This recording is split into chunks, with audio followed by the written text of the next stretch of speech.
Hello, Shiver! All my scrapping friends and anybody who has found their way here because they're interested in how to make more money with e-waste. Now, a very common question is, can you or should you depopulate circuit boards, printed circuit boards? Well, generally speaking, my rule of thumb is if I don't know how I'm going to sell what I'm taking off, and it's going to potentially lower the value of the board, then I don't depopulate. Of course, there are some very important caveats here. I live in the continental United States, and shipping from me to board sort is generally about $1 a pound. So with higher end boards, I can make more money selling them to boardsort.com than I can selling them to my local yard. But you may not have that option. You may not live in the continental United States, and you may not have a board buyer. They may not be offering reasonable prices. You may not have any place at all to sell your boards, so you're forced to depopulate. That's an entirely different situation. What I'm talking about are the folks that do have board buyers. Their boards are graded in some fashion based on what's on the boards, and you as the scrapper are trying to determine, should I depopulate, or is there anything I can do to this board to make it worth more money? Telcom is a great example, and we're going to use this board right here and another set of boards that I have, because on the surface these are not, these look like they could be good boards, but there are things that are limiting the value. So what can we do to get more value out of these boards? So, let's take a more detailed look at this board. You can see that it has, on the one side of the board, it's very densely populated with flat packs and MLCCs and gold corner BGA. But the other side of the board is junk. I mean, transformers and capacitors and, just stuff, right? So what some people have suggested doing is, well, you cut the board and then you've got the junk that you can sell as a low grade, and then this part, well, now you've got High Telcom. Or, well, do you have High Telcom? Now, here's an example of Telcom boards that are very easily upgraded. Remove these brackets that are on the face of the boards, get rid of this transformer, and you've taken low Telcom and made them High Telcom because you've gotten rid of the junk. All right, Chris, I'm going to need your help with making the final determination on these. So we're going to test out our latest version of the transporter. Now, as you all know, I ship a lot of stuff to BoardSort, and Chris and I have been working on this transporter design because, really, I was spending a lot of money on shipping.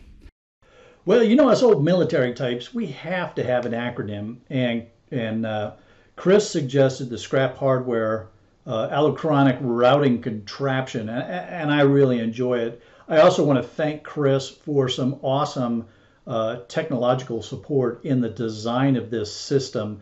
It's working really well, but here's a major caveat, Chris. I just figured this one out, man. Yeah, apparently our algorithm does not handle living creatures and circuit boards real well. You didn't realize it, but there was a cockroach and a spider on that last board that you were sending back to me. Oh man, you did not want to see what that thing looked like.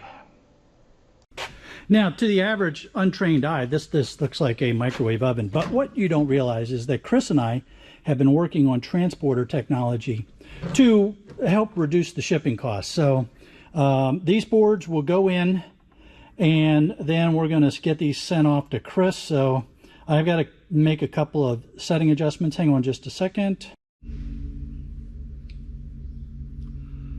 Okay, board set, send. Hey, Chris, can you take a look at these boards and tell me what you think, man? Thanks.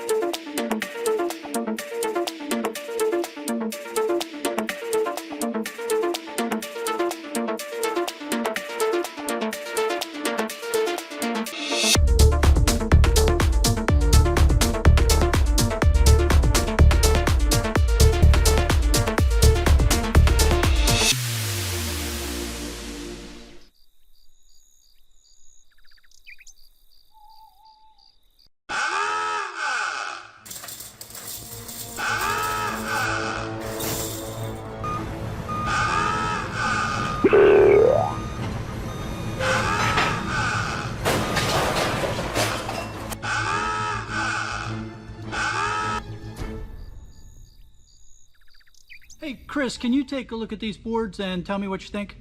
Thanks, man.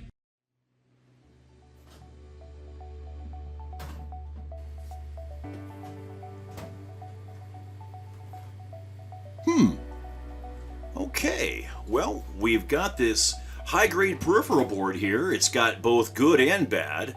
The good are all of these rows of IC chips here. We've got gold-cornered BGA there. I don't see a lot of junk. This is a decent-looking board if it wasn't for that other side. It's got some gold connectors here, a Centronics port, some phone and network ports, even this gold port. But then it's got the ugly. It's got these transformers, capacitors, the non-gold bearing port there. Not great. If we could just focus more on the good side, forget about the bad, and just think about the good, maybe even cut the bad off. In fact, let's take a look at this board here a little closer.